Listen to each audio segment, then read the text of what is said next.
She just wanted to fix up her sick grandmother's house. But under a rotten floorboard, she found a secret that no one was supposed to know about.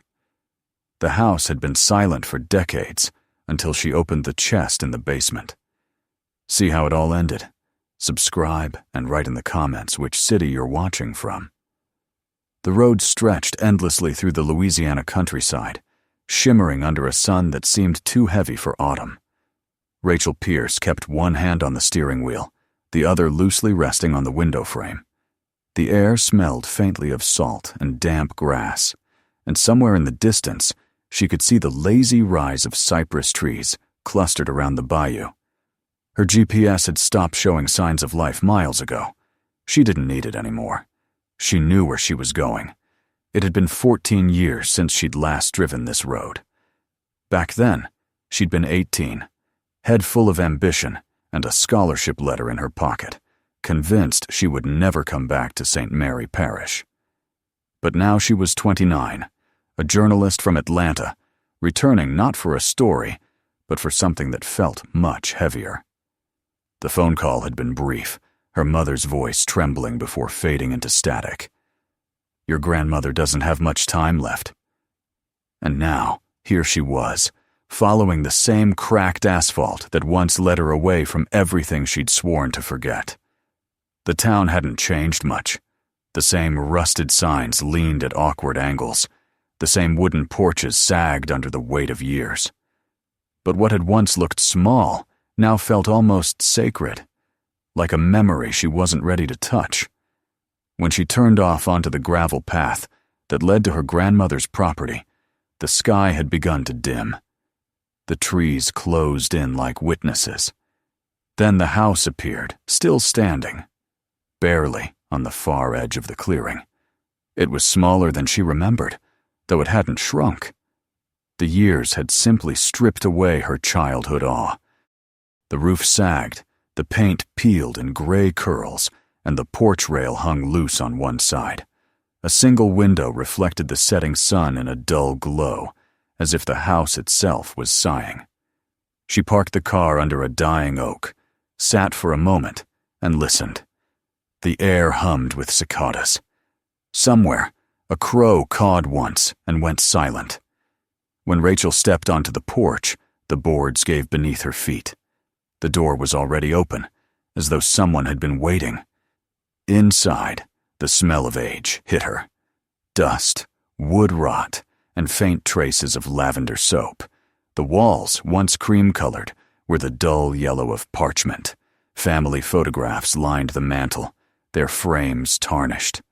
In one, a younger version of her grandmother, Adeline, smiled faintly beside a man Rachel had never known. She touched the photo and felt the chill of the glass. "Close the door, child," came a voice behind her. Rachel turned. Her grandmother sat in an armchair by the window, wrapped in a thin blanket. Her eyes the same deep brown Rachel remembered. Sharp, observant, unreadable. The years had thinned her frame, but not her presence. "You came back," Adeline said simply. Rachel nodded, her throat tight. "I heard you weren't well." That's one way of putting it. The old woman smiled, but there was no humor in it. "I'm not dying just yet, but the house might beat me to it." Rachel looked around. "It's falling apart, Grandma. The roof's going to cave in if we don't fix it." Adeline's gaze drifted toward the ceiling. "This house has stood through storms, through silence, through worse things than you can imagine. Don't bury it yet." "I'm not burying it," Rachel said softly. "I'm trying to save it." Her grandmother nodded but didn't reply. The conversation hung between them like dust in the air, visible but untouchable. Over the next few days, Rachel began to settle in. The house creaked and groaned as if protesting her presence, yet she felt something oddly comforting about its decay. She cleaned the kitchen, mended torn curtains, and fixed the old radio that still sat on the counter. Every task brought her closer to memories she thought she'd buried.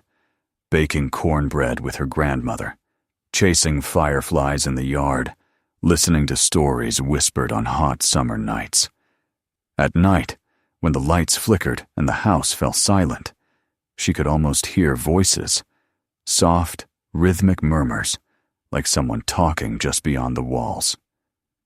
Once, she woke to the sound of footsteps above her, faint but deliberate. The attic, she realized, hadn't been opened in years. The next morning she brought it up to Adeline.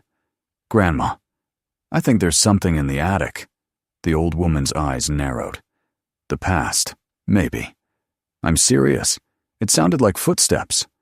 Adeline looked out the window. "Don't be too eager to find things that aren't ready to be found." Rachel didn't know what that meant, but she didn't ask again.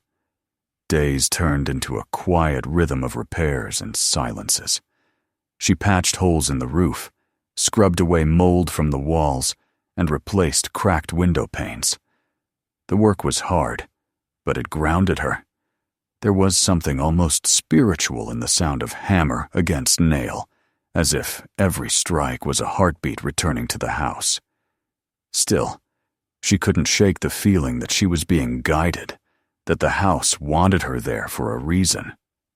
One afternoon, while clearing the upstairs bedroom, she found an old photograph wedged between the wallboards.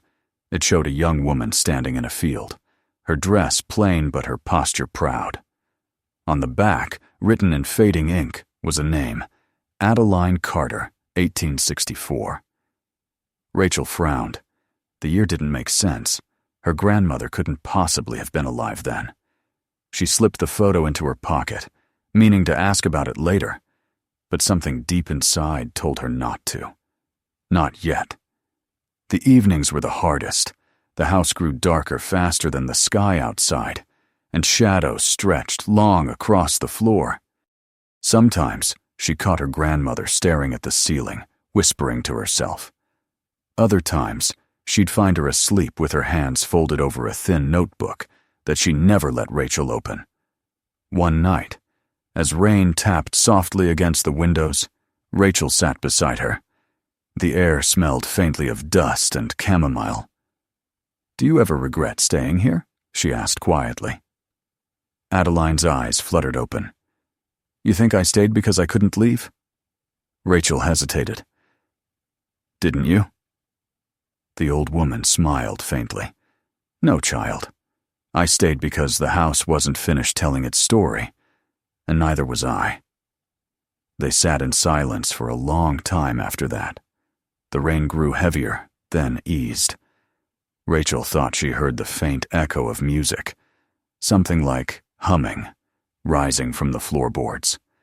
When she looked toward her grandmother, she was asleep again, her breathing shallow but peaceful. Later, in her room, Rachel wrote notes in her journal. "The house is falling apart.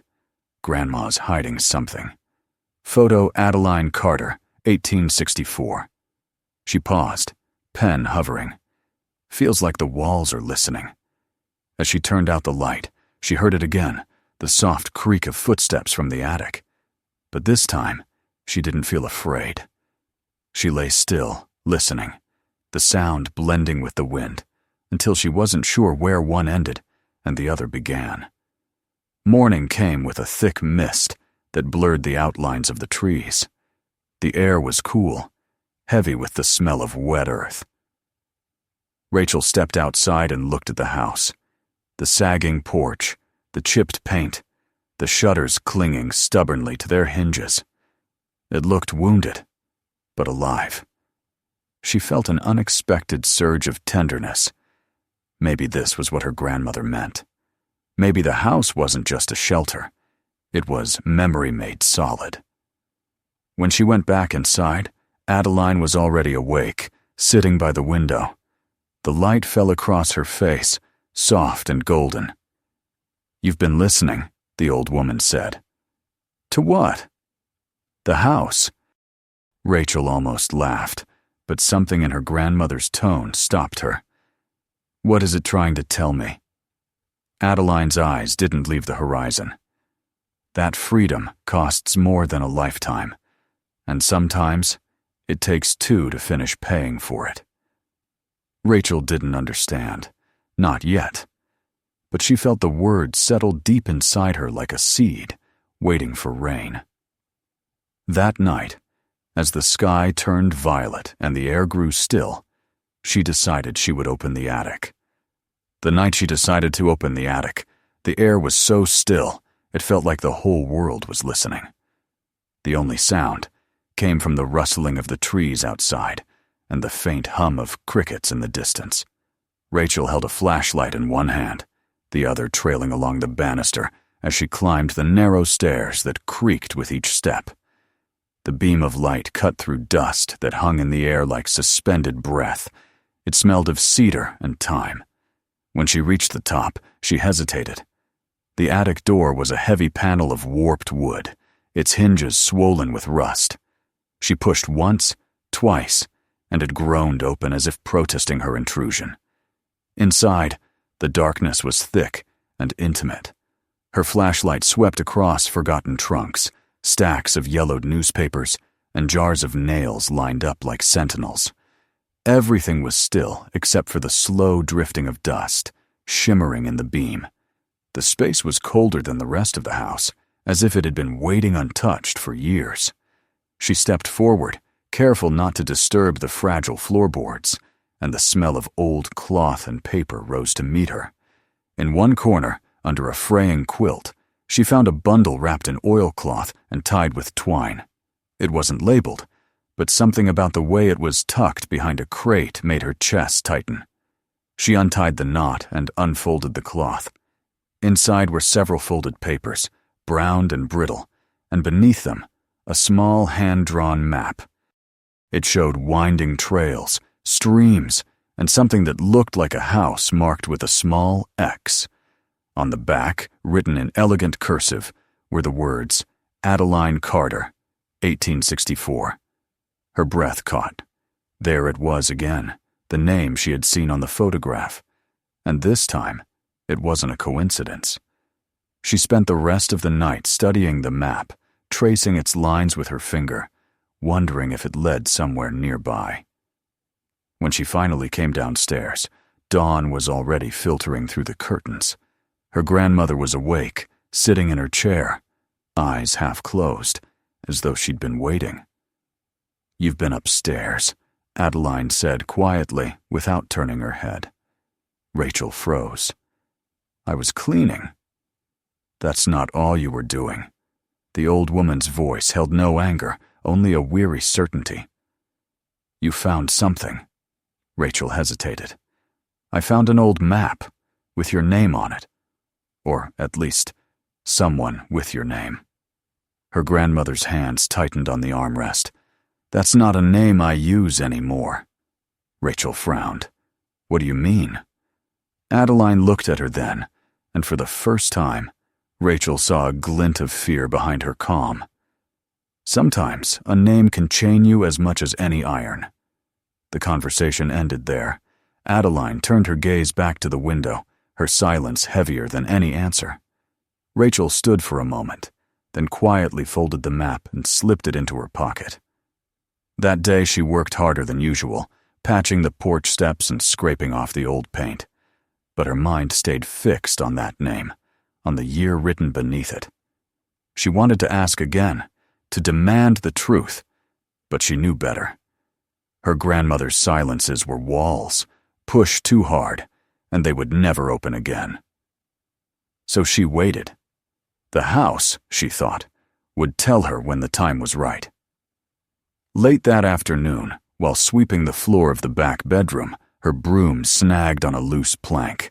She knelt down and pried it up, expecting to find a mouse nest or forgotten nails. Instead, her fingers touched cold metal. It was a small key, tarnished green with age. Attached to it was half a brass tag, with the number 3 stamped into it. She turned it over in her palm. It didn't belong to any modern lock she knew. Her heart raced. She looked around the room, scanning the walls and furniture as though the answer might be visible. But there was nothing, just the steady ticking of the old clock in the hall and the sigh of wind through the trees. She pocketed the key. That evening, she sat at the kitchen table with a cup of coffee, the key beside her, and the map spread open under the weak light. Adeline sat across the room, knitting with slow, deliberate movements.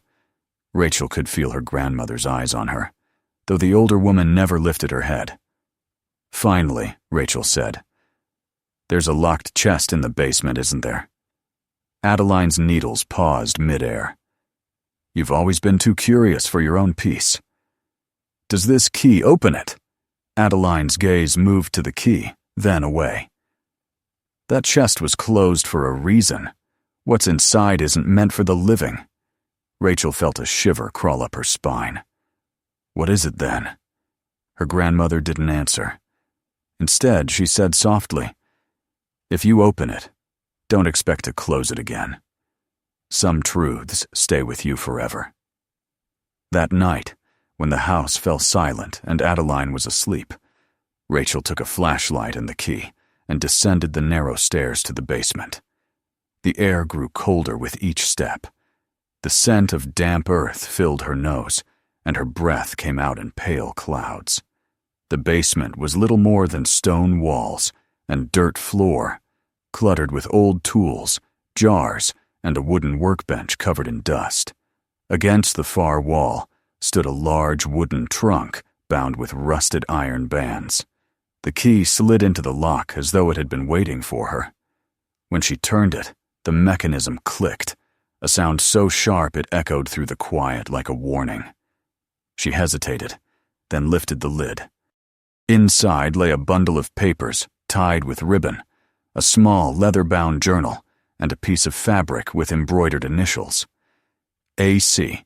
Beneath them, wrapped in a cloth, was a silver locket. She opened it and found a faded photograph of a young woman, her grandmother's face unmistakable even beneath the sepia tint, though she looked barely 16. On the opposite side of the locket was a single word etched in tiny letters. Freedom. Her fingers trembled as she opened the journal. The first page was dated 1864. The handwriting was elegant, the ink faded, but legible. The opening line sent a chill through her. "I was born on a land where even my name wasn't mine." She turned page after page, reading words written in the voice of someone who had known fear and hunger, yet refused to surrender. The writer described nights of running through swamps, hiding from dogs, the terror of each dawn that might bring discovery. The entries spoke of loss of friends caught and punished, of a mother left behind, of a hope that refused to die. Every sentence felt like a heartbeat. And as she read, Rachel began to realize what she was holding wasn't just history. It was survival itself, pressed between fragile pages. When she reached the final entry, dated months after the first, she found a name signed at the bottom, Adeline Carter. And below that, faintly, almost invisible, another line written later in a shakier hand. "If you find this, I am still running." Rachel sat on the cold basement floor, the words burning into her. The journal slipped from her hand and landed softly on the earth. She understood now. The woman in the photograph, the map, the name, all of it. Her grandmother wasn't just old. She was ancient, her life spanning generations hidden behind false dates and changed names. She had run from slavery, had built a new life, had buried her truth beneath floorboards in silence. Upstairs, she heard the slow creak of footsteps, her grandmother, awake again, or perhaps just the house settling into its memories. Rachel closed the trunk, holding the journal to her chest. She didn't know what to do with what she'd found. To tell, it would be to expose everything. To keep it secret would be to bury it again. The next morning, she found her grandmother sitting on the porch, wrapped in a shawl, eyes on the horizon. Rachel approached quietly, the journal tucked under her arm. Adeline didn't turn. "You opened it," the old woman said. "I had to," Rachel whispered. "I know." Adeline's voice trembled. "You were always going to." For a long moment, They sat in silence, the air thick with unspoken things. Then Adeline said softly, "That name, the one in the book, it used to be mine, before I ran, before I built this house." Rachel stared at her. "You built it yourself?" "With these hands," she said, holding them out. "Thin, veined, but strong. Piece by piece. Every board nailed was a prayer, every wall a promise that no one would ever own me again." "Why didn't you tell anyone?" Adeline smiled faintly. "You think the world was ready to listen to a story like mine? Even now, they only listen when it suits them." Rachel wanted to argue, to say that things had changed, but she couldn't. Instead, she said, "You left all this hidden." "I had to. Some stories need time to grow into truth. You were the one meant to find it, Rachel. You, not your mother, not anyone else. Why me?" "Because you listen," Adeline said, her eyes shining. "You listen the way this house does." Rachel felt tears sting her eyes. She wanted to promise she would tell the story, write it, preserve it, but her grandmother raised a hand. "Not yet," Adeline said. "When I'm gone, you'll know what to do. Until then, let me rest." That evening, as the sun sank low and painted the house in copper light, Rachel sat on the porch steps, the journal open on her lap. The words blurred as tears filled her eyes. The house was quiet now, but it didn't feel empty. It felt watchful, protective, as if it had seen everything and was still guarding what remained. The air smelled of earth and rain, and the trees whispered softly around her. She thought of the map upstairs, the trails marked on it, the X, drawn like a secret waiting to be found. She knew this was only the beginning, that the story of Adeline Carter, the girl who ran and survived, had just begun to breathe again through her hands. And in the whispering of the walls, she thought she could hear her grandmother's voice, calm and steady. "Don't be afraid of what the house shows you. It remembers for a reason." Rachel closed the journal, pressed it to her heart, and whispered back, "I'm listening." The wind carried her words through the cracked shutters and over the roof, and somewhere in the timbers of the old house, a quiet sigh seemed to answer. The next morning dawned quiet and heavy, as if the world itself needed time to breathe after what had been unearthed. A soft fog had rolled over the fields behind the house, and through it, the faint silhouette of cypress trees looked like ghosts standing watch. Rachel sat at the kitchen table with the journal spread open before her. The pages smelled faintly of smoke and soil. The ink faded to a soft brown.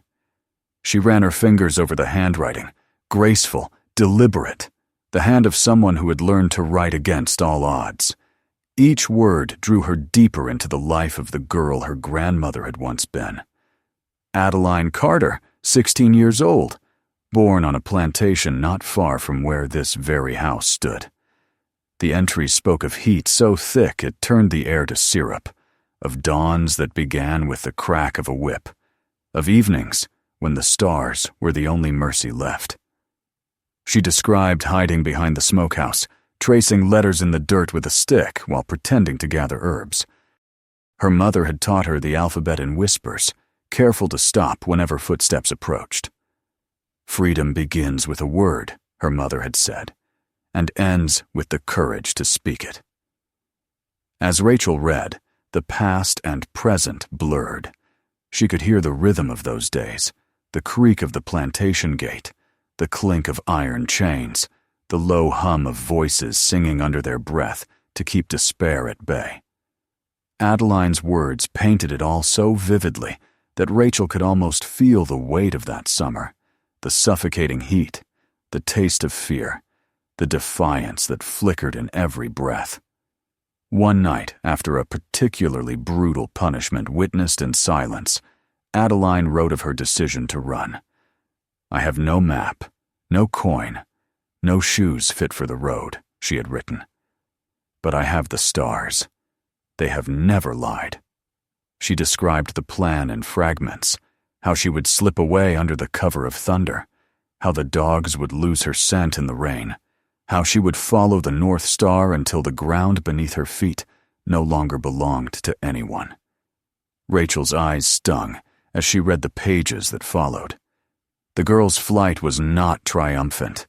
It was desperate, ragged, almost feral. Adeline had crossed swamps, crawled through brambles, and slept in hollow logs while leeches clung to her legs. The entries turned shaky, the handwriting uneven. "I can hear them behind me," one read. "I don't know if it's them or my own heart." But then came a shift, an entry written in steadier script. "I met her today," it began. "A woman in a gray dress by the river.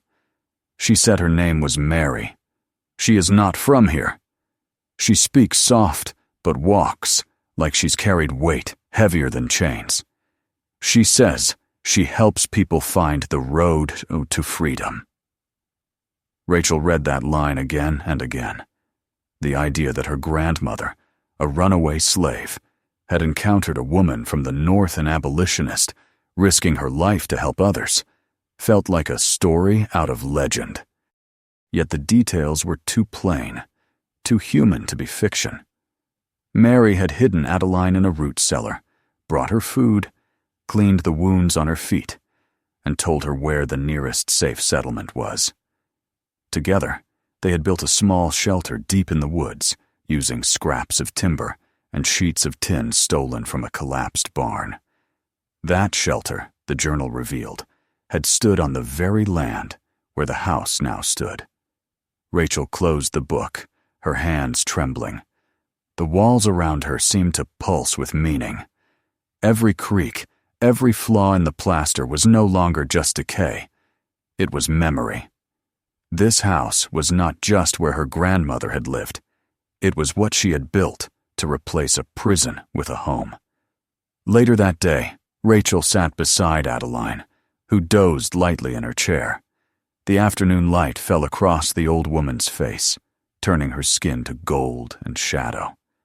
Rachel wanted to tell her what she had read, to ask about Mary, to ask about the escape. But something in her grandmother's breathing stopped her. There was peace there, but also exhaustion, as if even memory was too heavy to carry any longer. When Adeline stirred, Rachel said quietly, "I read your journal." The old woman didn't open her eyes. "And what did you learn? That you ran, that you built this place yourself?" Adeline gave a faint smile. "Ran is too pretty a word. I crawled, I bled, I hid. But I lived. That's what I did." Rachel reached for her hand. It was warm, fragile, but steady. "Why didn't you tell anyone?" Adeline's eyes opened then, sharp and clear. "Because freedom isn't safe, child, not even when they say it is. They take your chains off your wrists and wrap them around your name instead." She looked toward the window, where the light had begun to fade. "I changed mine so they couldn't find me. Adeline Carter died in the swamp. Adeline Pierce was born when I built this house." The truth settled over them like dust. Rachel wanted to ask 1,000 more questions, but her grandmother's gaze drifted back to the horizon, and she knew it was enough for now. That night, unable to sleep, Rachel returned to the journal. Near the end, she found pages written decades later in a different hand. Her grandmother's more familiar one. The entries were dated only a few years ago. "I have begun to write again," one said. "So much was left unsaid. They think history ends when you escape, but the running never stops. I built this home to keep my story safe, but perhaps I built a prison of silence instead." In the margins, she had scribbled possible titles: "My Road to Freedom," "The Girl Who Ran," "The Road Back to Freedom." Rachel traced the last one with her finger. The words felt alive. The following morning, she found another bundle of pages hidden behind a false drawer in the old writing desk. These were more recent drafts of her grandmother's memoir, typed on an ancient machine, the ink faint and uneven. The sentences were raw, confessional. "Sometimes I dream I'm still running," one began. "Only now the dogs are memories, and they never stop barking." Rachel read until her eyes ached. The story was more than history. It was testimony, an inheritance written in ink and pain. She realized then that her grandmother hadn't hidden it out of shame. She had hidden it because the world wasn't ready to hear it. That evening, as the sun sank low and the fields glowed copper and red, Rachel brought the journal to the porch. Adeline was there, wrapped in her shawl, the cool breeze tugging at the edges of her blanket. Rachel sat beside her in silence for a while before speaking. "I think you were trying to finish this," she said, placing the pages in her lap. "But you stopped." Adeline looked down at the stack, her hands trembling slightly. "Some stories take more than one lifetime to finish." "Then let me help you," Rachel said. "Let me help you finish it." Adeline's lips parted as if to speak, but no words came. Finally, she whispered, "Promise me you'll tell it true. Don't let them turn it into pity." "I promise." Her grandmother nodded and closed her eyes, her breath coming slow and steady. The porch fell silent except for the low hum of cicadas. For a moment, Rachel thought she heard music again, faint, like a song carried on the wind. In the days that followed, she transcribed every word, carefully preserving the voice that spoke through time. Each sentence felt sacred. She began adding notes of her own, her reflections, her emotions, her questions. It wasn't just her grandmother's story anymore. It was theirs. But the winter came early that year, and with it, her grandmother's strength began to fade. Some mornings, she no longer recognized where she was. Other times, her clarity was sharp enough to pierce through Rachel's resolve.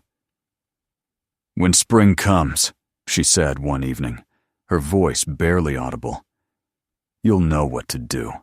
Not before. The story isn't ready." Rachel wanted to believe there would still be time, that her grandmother would see the world remember her as she deserved. But deep down, she knew that spring would come too late. On the night the frost came, Rachel sat awake by her grandmother's side. The fire burned low, casting flickering light across the walls. Adeline slept, her breathing thin and uneven. In her lap lay the unfinished manuscript, her fingers resting gently on the pages, as though guarding them. Rachel stayed like that until the first gray light of dawn touched the horizon. When she finally rose, the house was silent, heavier than it had ever been. Her grandmother was gone. Rachel walked outside, the cold morning air sharp in her lungs. The sky was pale and endless, the fields glistening with frost. She looked back at the house her grandmother had built from fear and faith, and whispered a promise she would spend the rest of her life keeping. She would tell the story. She would finish the road back to freedom. And as she turned to go back inside, she thought she heard, just for an instant, a voice in the wind whispering, "Now it's your turn to run." The morning after the frost lingered like a second silence.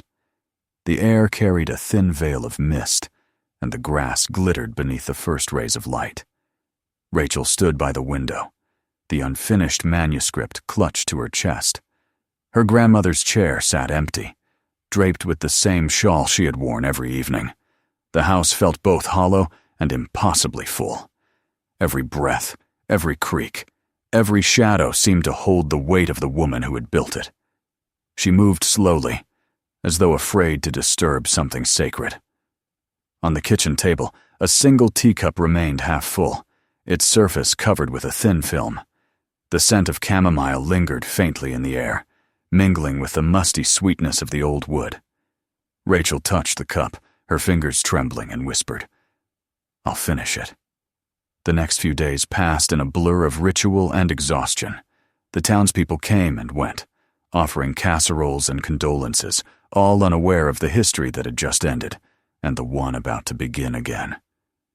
They spoke of Adeline Pierce as a kind, quiet woman, generous at church picnics, good with children, faithful until the end.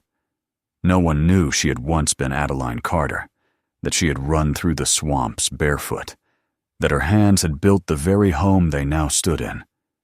Rachel listened to them, her heart swelling with a quiet grief. The world had always seen her grandmother as something smaller than she truly was. But Rachel had read her words. She knew better.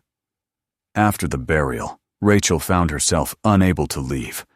The thought of returning to her apartment in Atlanta, to her deadlines and polished articles, felt absurd.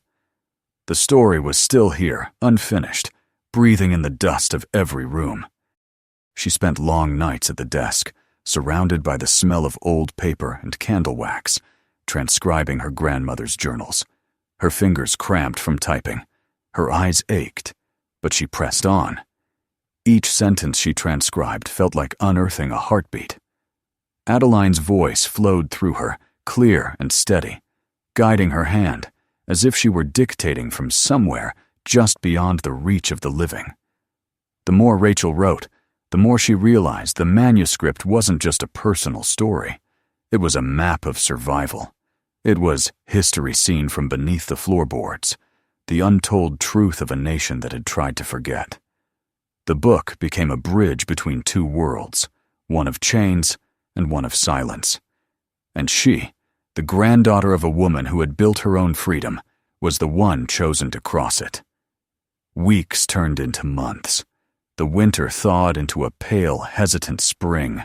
The magnolia tree in the yard blossomed with white petals, so pure they looked like fragments of sky. On those mornings, Rachel would carry her laptop to the porch and type beneath the open air. She imagined her grandmother sitting beside her, silent but approving, the faint scent of lavender floating on the breeze. The house no longer felt decayed. Its worn wood and creaking beams seemed alive now, like the ribs of a sleeping giant stirring back to life.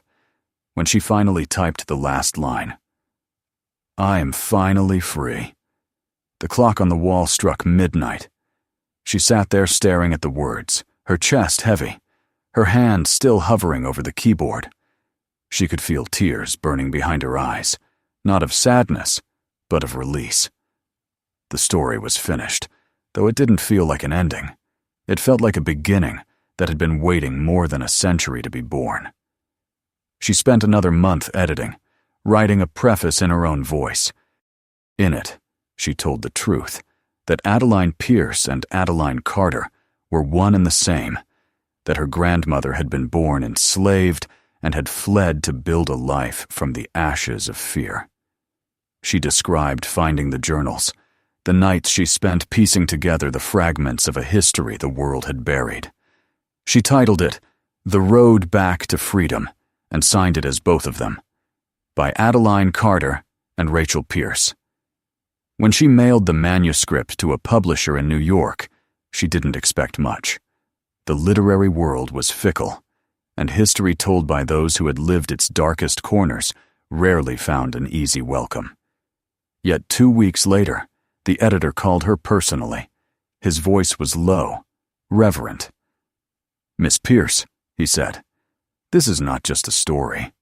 It's a resurrection." The book was published in the fall. On the day of its release, Rachel stood outside a small bookstore in New Orleans, watching people line up to buy it. The cover bore her grandmother's photograph, a sepia image of the young woman standing in a field, her eyes calm and unyielding. Beneath it, the title glimmered in gold letters. When Rachel held the first printed copy in her hands, the paper felt warm, as though the ink itself remembered what it had once been. She ran her fingers over her grandmother's name and whispered, "We did it." The world responded faster than she could have imagined. Universities added the book to their reading lists. Scholars called it one of the most important, first-hand narratives of resilience in modern American history. News anchors quoted her grandmother's lines, about the meaning of freedom, and children recited them at school assemblies. The story spread beyond what Rachel had dreamed, carried by the voices of those who recognized themselves in it. Her grandmother's words had finally found their audience, not through pity, but through truth. But the most profound moment came months later, when Rachel returned to St. Mary Parish for the dedication of the Adeline Carter Memorial House. The town council had voted unanimously to restore the home and convert it into a museum and educational center. On the morning of the ceremony, Rachel stood in the front yard among a small crowd of locals, historians, and students. The house gleamed under a fresh coat of paint, the porch rebuilt, the roof straight and strong once more. A bronze plaque had been placed by the steps. It read, "Here lived Adeline Carter, who ran and never stopped running." When Rachel stepped forward to speak, she felt her voice tremble, but she didn't try to steady it. "My grandmother built this house with her own hands," she began. "Every wall here was once a boundary, and she turned them into shelter. Every nail was a prayer. Every board, a promise. She didn't just build a home. She built a testament to the strength of those who refuse to be forgotten." She paused, the wind tugging gently at her hair. "This house remembers freedom, and now, so will we." After the ceremony, when the crowd dispersed and the sun began to set, Rachel stayed behind. She walked through each room slowly, her footsteps echoing softly against the wooden floor. The room smelled faintly of lemon oil and sunlight. In the study, her grandmother's desk had been polished to a soft sheen. On it rested the original journal, displayed behind glass. Rachel leaned over and traced the reflection of the words she knew by heart. She could almost see her grandmother's hands moving across the page, hear the quiet rhythm of her breath as she wrote in the dim light of an oil lamp. Outside, the last light of evening bathed the magnolia tree in gold. Rachel sat on the porch steps, the air warm and thick with the scent of spring. Fireflies drifted lazily across the yard, and the sound of the river carried through the stillness. She opened a new copy of The Road Back to Freedom and flipped to the final page, the one she had added herself. The line read, "Freedom isn't something you find. It's something you rebuild, beam by beam, story by story." She whispered the words aloud, letting them linger in the twilight. She thought of all the women who had come before her, her grandmother, her great-grandmother, the countless others whose names history never learned to pronounce. She thought of the hands that picked cotton, that mended fences, that stitched dresses by candlelight, and how those same hands had carried courage like fire. Their stories had been written in blood and erased in silence, but now one had survived. One had spoken, and it was enough to ignite the rest. A light breeze swept across the yard, and the branches of the magnolia swayed gently. The house creaked softly, not in protest, but in recognition. Rachel smiled. For the first time, she didn't feel alone. The weight of the past no longer pressed on her. It moved with her, beside her, like a companion walking home. She stood and looked back at the house one last time. The windows glowed faintly with reflected moonlight, and for an instant, she thought she saw a figure in the window, her grandmother, standing just where she had always been, gazing out toward the fields. It wasn't frightening. It felt right. Rachel lifted her hand, a silent farewell, and turned toward the gate. As she walked down the dirt path, the night grew darker, but the stars burned bright above her. Those same stars her grandmother had once followed north through the swamps. They had guided one woman to freedom, and now, generations later, they guided another toward purpose. The wind stirred again, carrying with it a faint whisper that could have been the sigh of the house or the voice of a woman long gone but never lost. It said, as softly as a prayer, "Keep running." Rachel smiled through her tears and whispered back into the night, "I will." Then she kept walking, the glow of the house fading behind her until it became one with the horizon. Steady, enduring, eternal, like freedom itself. If this story moved you, don't forget to subscribe and turn on the notifications so you don't miss what comes next. Watch the next video. There's always another story waiting to be told. And if you think someone else should hear this one, share it with them. Every share helps keep these stories alive.